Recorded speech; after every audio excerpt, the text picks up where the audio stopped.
And I like that that you're defining health broadly, not just human health, but Mhm. environmental health, right? Yeah, environmental health as well. It's Be- very applicable.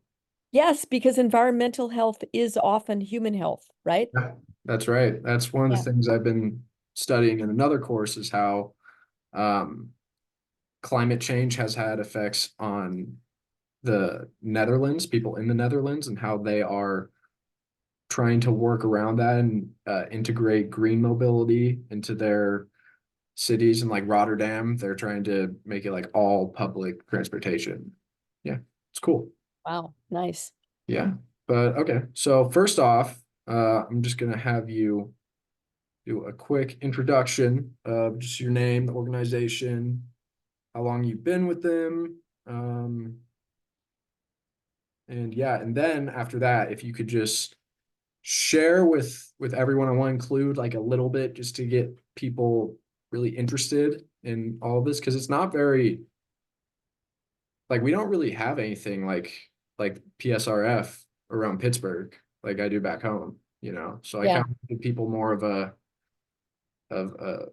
feeling of what it's like to have an important organization like this in a small community.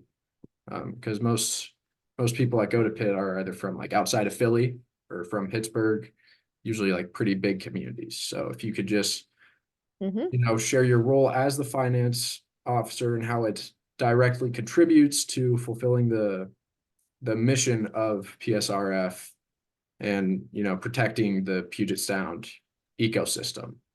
Okay. All right. My name is Betsy Peabody, and I am Executive Director and founder of Puget Sound Restoration Fund, which is a nonprofit organization on Bainbridge Island in Puget Sound, which is part of Washington State, and it's an inland sea. And we are restoring marine resources here, species, habitats, water quality that are incredibly important ecologically in terms of preserving the health of marine waters in this area, as well as the seafoods that support humans here and the economy. But these are also resources that have supported human habitation for thousands of years in this area. So some of the species we work on, native oysters, for instance, they are one of the first foods for tribes, Salish Sea tribes in this area. And so these are the oysters that tribal members harvested several thousand years ago. We also work with tribes to restore kelp forests. Kelp forests are sort of this foundational habitat within coastal and inland seas, and they support pretty much all of the seafoods that we eat to some degree. So we're working on all of these resources, not just simply because they're important for environmental health, but they are important for human well-being now and into the future. That's good. Great. Thank you for that. I think they'll really appreciate that. And now more into your specific role. You said executive director. That's your position name. All right. Yes, I founded the organization in 1997, and I've been executive director for now over 27 years. So how does the PSRF develop and manage their annual budget? Like what are the key components and considerations that you have to take in account when creating the budget for, these big restoration projects and operations that you guys work on?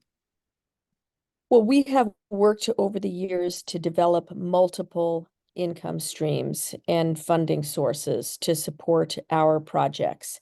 And so, for instance, we've worked with the Washington State Legislature since 2011, but really beginning in 2017 to develop base level carry forward funding to support, for instance, abalone recovery and kelp and the conservation hatchery that we supported that produces seed for all these projects and Olympia oysters. So working with the legislature has been important. We also work with tribes and we co-develop proposals for federal funding in response to requests for proposals. We've worked with NOAA pretty much ever since our beginning, dating back to 2001 in terms of sort of obtaining grants that would support on the ground work to do tangible projects that help restore oysters, oyster habitat, etc. We also solicit individual donations. And we've built up our donor base, our community of supporters over the years. So that has become an important component of our funding. We do fundraising events in partnership with many different entities, including restaurants, growers, shellfish farms, community groups, etc. And then we have done some creative things in terms of goodness. We've worked with the Nature Conservancy, Pew Charitable Trusts to bring in funding to support shared priorities. We've received settlement funding that has resulted from legal suits. One party suing another over pollution discharge, and with our organization being a beneficiary of that. So settlement funds directed towards our operations. So those are some of the ways that we fund. So we're chasing after competitive grants, but we've built long-term support. And then we also produce seed at our hatchery, Mhm. and we can sort of sell that seed for various restoration projects. Really interesting. I remember helping out one of the seed, I think was it the seed festival or the It was a harvest? seed, it was Uh-huh. a seed sale for Yeah. shellfish gardeners on Bainbridge Island. And then we also sell native oyster seed Uh, to support restoration. So we're playing in that space as well, which is more of a production mhm. product that we have to sell. Okay. So what strategies does the PSRF employ to effectively manage its cash flow and its sort of like financial resources? Like how do you ensure that funds are available when they're needed for restoration projects? Well, in the beginning of our existence as a nonprofit, when we started out with zero funding, and then we've built it up over the years, and now we have over $4 million in assets. In the beginning, we only did projects when we developed funding sources to support those projects because we weren't going to incur costs that we couldn't fund, right? Mhm. So it was there was a very tight connection between obtaining a grant and doing a project. Now we work with many foundations, and I apologize for not mentioning private foundations as a major source of funding. And that includes, for instance, the Paul G. Allen Family Foundation.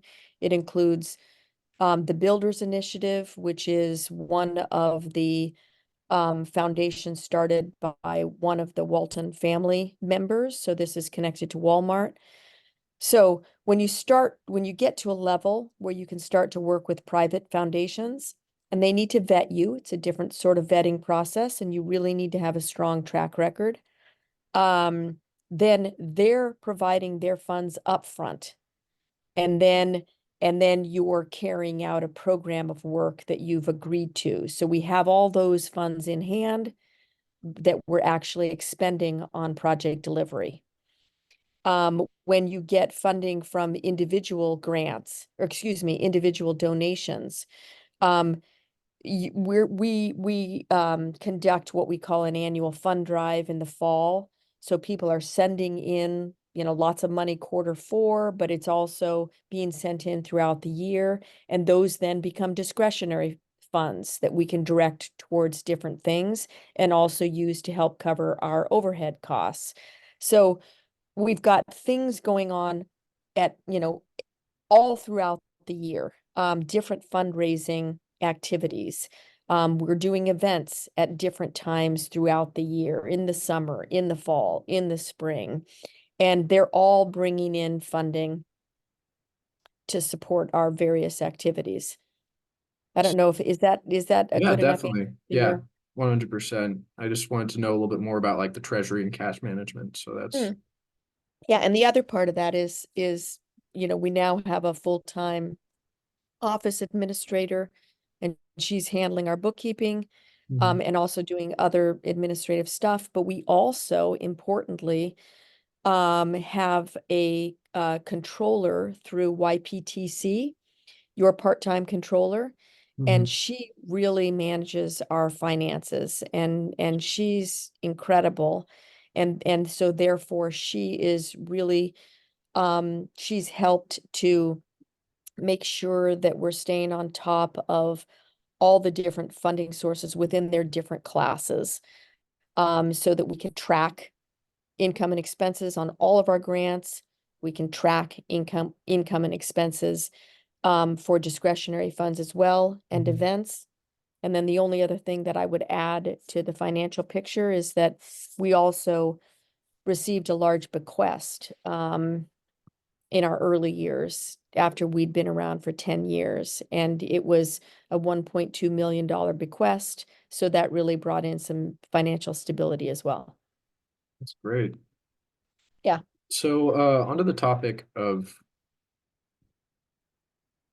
procurement, like how does the PSRF handle procurement processes for things like the materials, the equipment, and the services really required for the restoration work that you guys do hands-on, like out in the Yeah. field? Yeah. The way that works is, and it's particularly important because we run a year-round conservation hatchery. And that's sort of think of it as the engine that powers seed production, species restoration, etc. So we have, 6 full-time staff working at hatchery. We've got propane, we have utilities, we have costs. We need to feed these animals Mhm. 24/7. We have to run, plumbing, and it's high cost. It costs roughly 500,000 a year to run that hatchery. So procurement is a big deal. Mhm. So we have a hatchery manager who is helping manage those costs and making those purchases. All of our program directors, and that is, like over 10 people at the organization, they have credit cards that allow them to make purchases up to a certain amount. Each one has a different credit limit.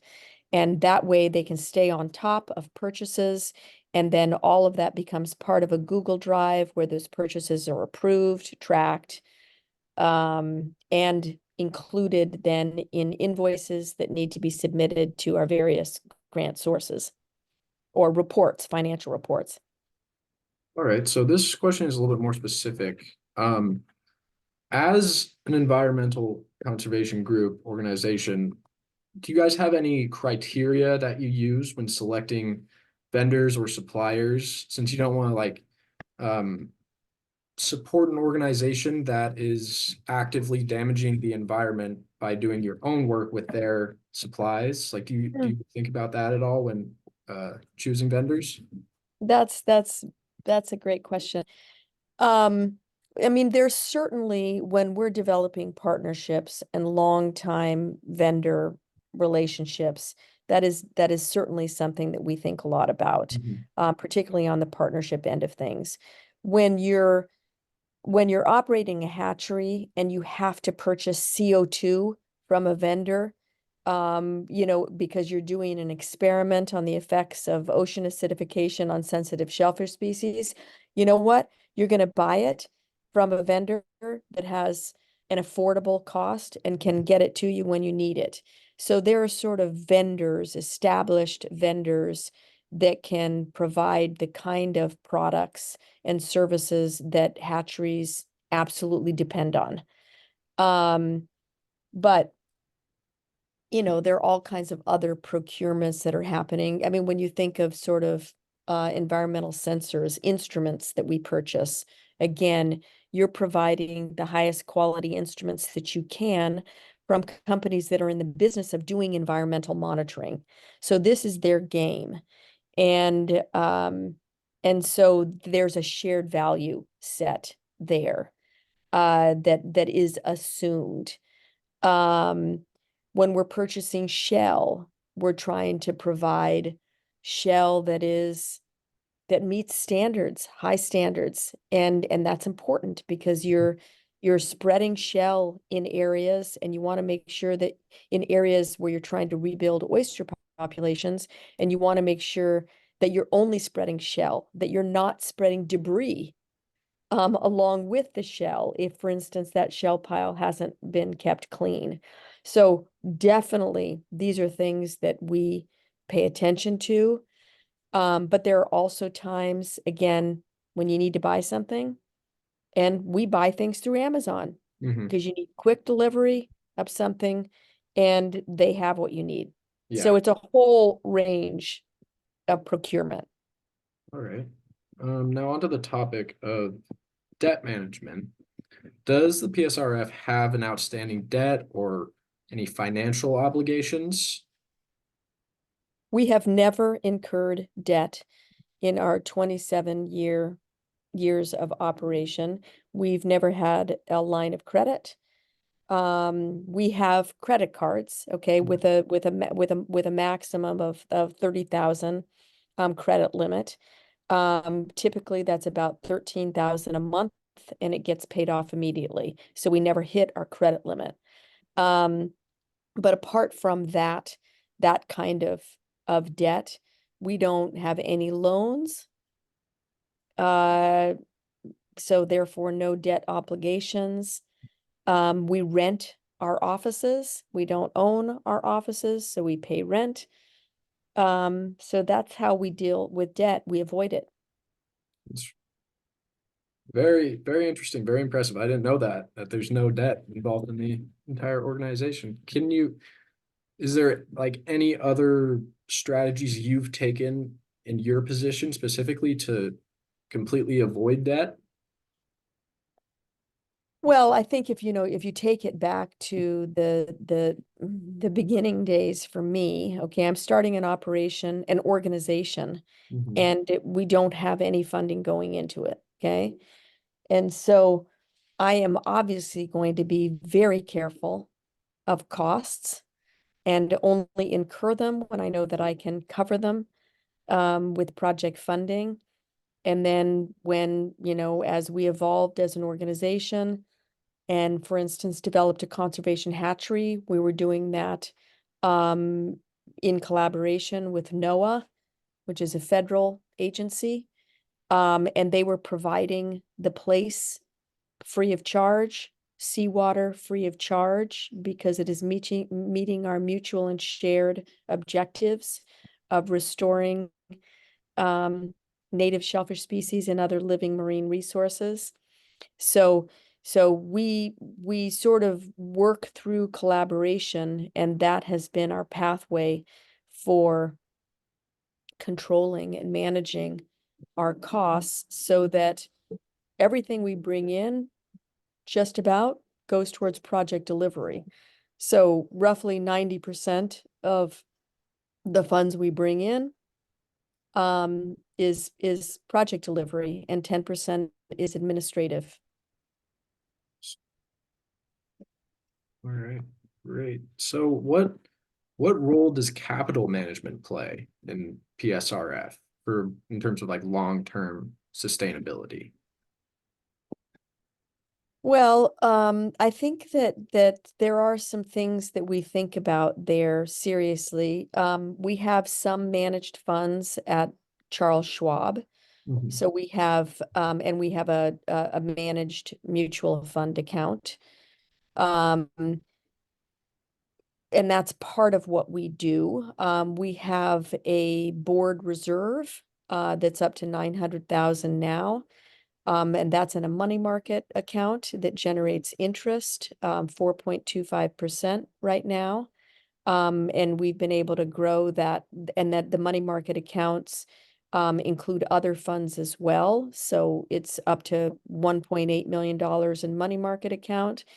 We also have, oh gosh, what is the word? Shoot. CDs, Mm-hmm. make sense? Yeah.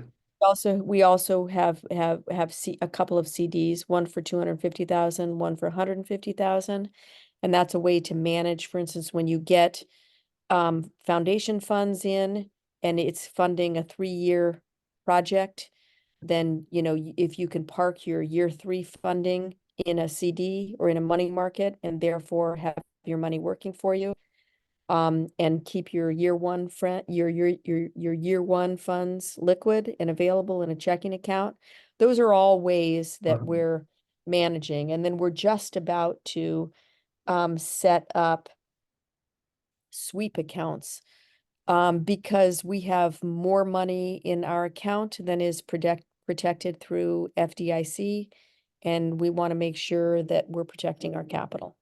Mm-hmm. Awesome. Okay, that sort of answers my next question about how the organization balances investments in restoration projects while also maintaining financial stability. So that's great. And we keep enough in our checking account that we can fund all of our operations. And because we've got this person at YPTC, she's watching that, and we can, instantly shift funds from money market to checking account if we're getting close to that. So, Great. Let's see.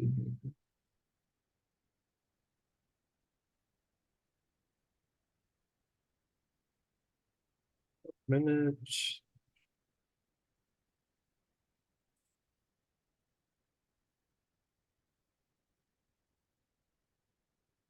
Okay, so according to our textbook, these are just sort of broad questions about your position now. We've gotten through most of the big picture parts for the presentation. I think we've nailed those down.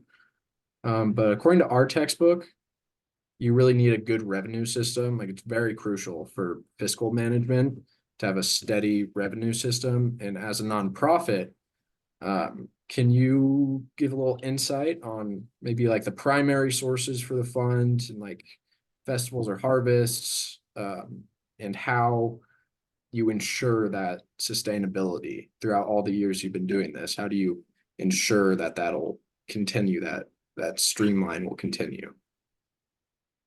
well, it's sort of a case of putting building blocks in place when you can do that, right? And so I've worked hard for many years to establish steady base level funding from the state to support our work. So that brings in roughly $1 million a year. Mhm. Okay. That covers 50% of our hatchery operations. And then we can supplement that with income from seed production Mhm. or research grants. So all kinds of ways to supplement it. Foundation grants. But getting $1 million a year pretty well locked up. So those are all part of 6-year contracts.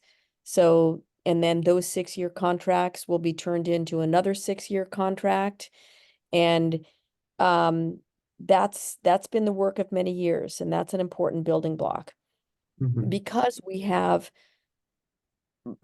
a very strong track record, and because we have been around for a long time, and therefore are known for doing good collaborative work. Okay, very collaborative.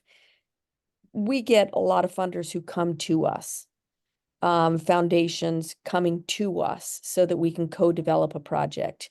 We have really strong tribal partnerships. That is kind of one of the foundational pieces of our organization and the way we do our work. And so tribal staff, they're developing grant proposals with us. They're accessing funds that we as a nonprofit wouldn't access, but that tribes can. And we're doing the same thing. Okay. Mhm. Um, we have a donor base that we've built up over the years, starting again at $0 and getting to a point where it brings in roughly 225,000 a year. And then events that bring in 100,000 plus a year.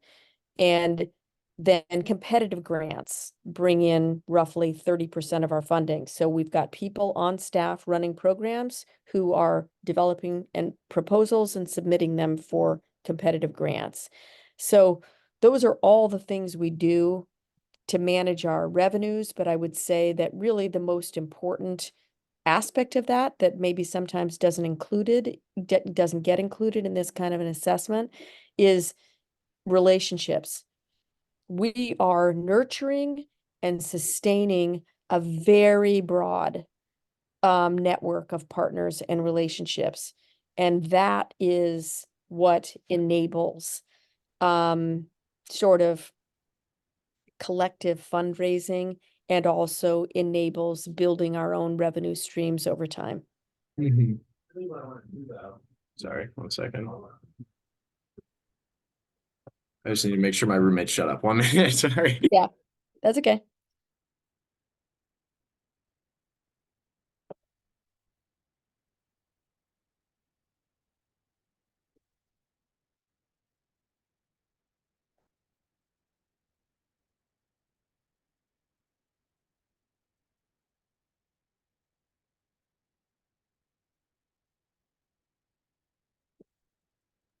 Okay, thank you for waiting. Of course. So you Is mentioned that getting at what you were looking for? definitely, yeah, that's very, very applicable. I did want to ask though, what tribes have you been working with in the area? I'm sure there's been a lot, but can you tell me some of the most influential ones that I can include?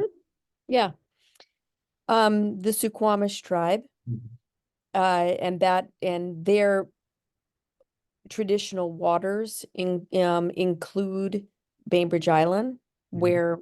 where we're based. That's where our headquarters is, even though we do work all over Puget Sound. So I'll just list off some Mhm. tribes, okay? Suquamish tribe, Skokomish tribe, Squaxin Island tribe, Jamestown Sklallam tribe, Port Gamble Sklallam tribe, Lower Elwha Klallam, Swinomish tribe, Samish Indian Nation, Nisqually tribe of Indians, Stillaguamish tribe. Oh, goodness. Puyallup tribe.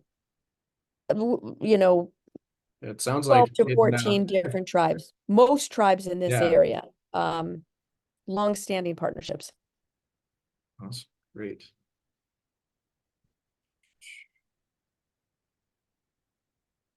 All right, so just a few more ones to end on. If you do you have to be anywhere like very, very soon? Okay, I'm okay. good. So I just wanted to ask you a little bit about any investment decisions that might be taken. If you could just share a little bit about how the Restoration Fund approaches investment decisions to support its objectives. Yes, and I think that this is definitely something that the board will be thinking about moving forward. Um, you know, we first of all, we avoid high risk. We would always avoid high risk because the funds we're getting, are in support of our charitable purpose.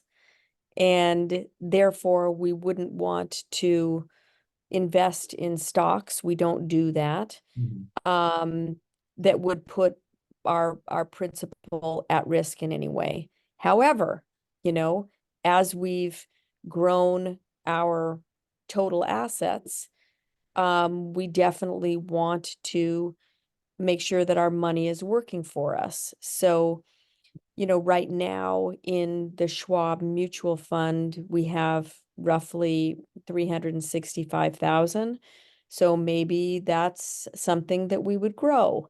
Mhm. We recently made a big move to expand our money market while interest rates are high, um, so that we could benefit from that. So, we went from having, um, 1.2 million in a money market to 1.8 million in a money market. We invested in the CDs Mhm. for the same reason, to benefit from having high interest rates.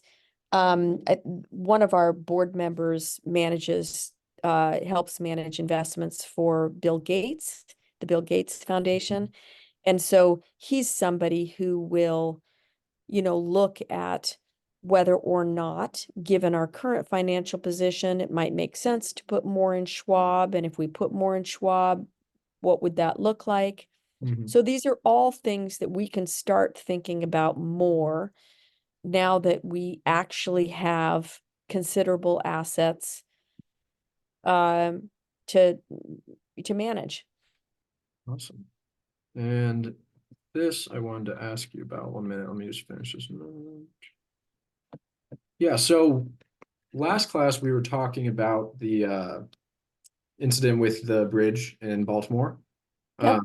and how some finance officers or anyone in that position really that worked for the city handles risk management, how we could integrate that into our interviews a little bit. So I wanted to ask how the PSRF handles risks, especially working for an environmental conservation group. Like there's a lot of risks to be taken into account. Yeah. And I'm assuming, is there a risk management chair or anyone that This handles is risk this is a management? great question. It's definitely something we think a lot about. First of all, we have many insurance policies, Mhm.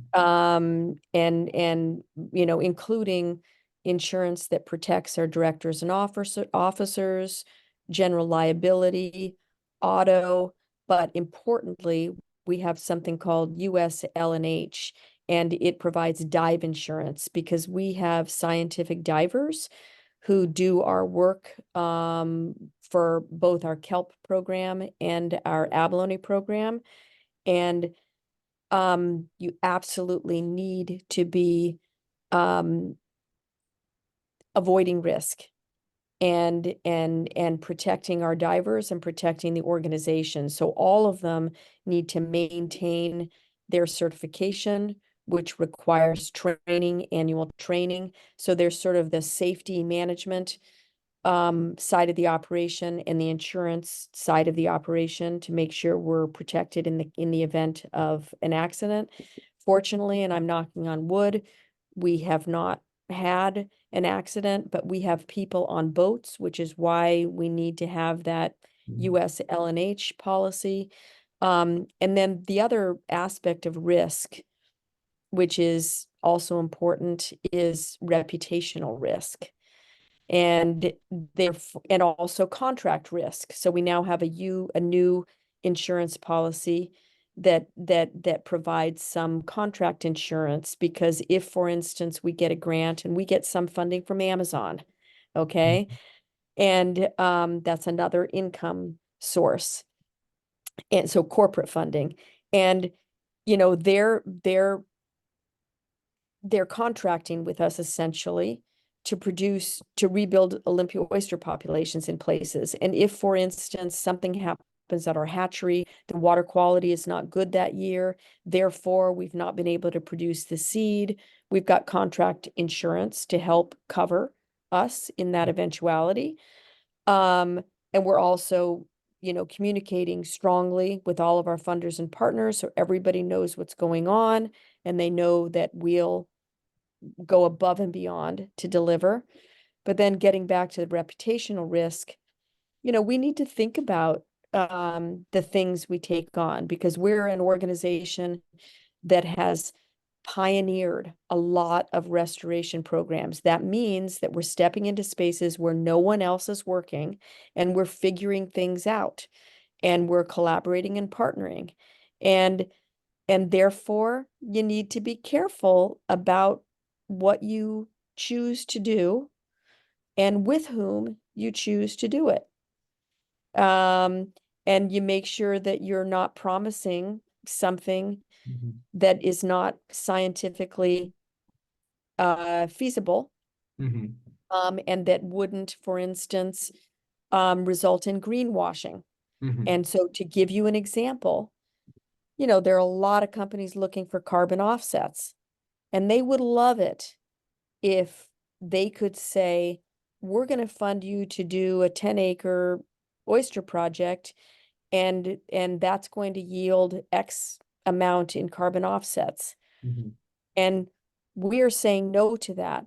We would love for you to fund oyster restoration because it helps build resilient marine systems and because it's good for your sustainability goals. Mhm. But it's not going to give you a quantifiable carbon offset because the science does not support that. Same with kelp. A lot of people would love for kelp restoration to provide carbon offsets, but kelp does a lot of things, huge number of benefits, but you shouldn't be doing it for carbon sequestration alone. It just is not going to give you that super clear, Mhm. quantifiable offset. So we're saying we would love to partner with you, Mhm. and let's find another way to do that. Because it's not going to happen in the carbon offset space. The science doesn't support that. And if we said it did, then Yeah. we would lose our legitimacy Uh-huh. as a science-based organization. Right, perfect. All right. I think that's all I need, and good timing because Zoom is about to kick me off in 2 minutes unless I upgrade to Zoom Pro. So Yep. yeah, so I really appreciate you meeting with me. I think this will be really interesting and something that most people aren't going to be seeing out of the rest of the presentations because everything's mainly based out of, Pittsburgh and Philly, things like that. Yeah. So great. I really Well, appreciate it. great for thinking outside the box and for Yeah. reaching out. Appreciate it. Yeah, I appreciate it too. All right, Betsy, I'll Okay. stay in touch. Take care and good luck. Okay. Thank you. All right. Bye.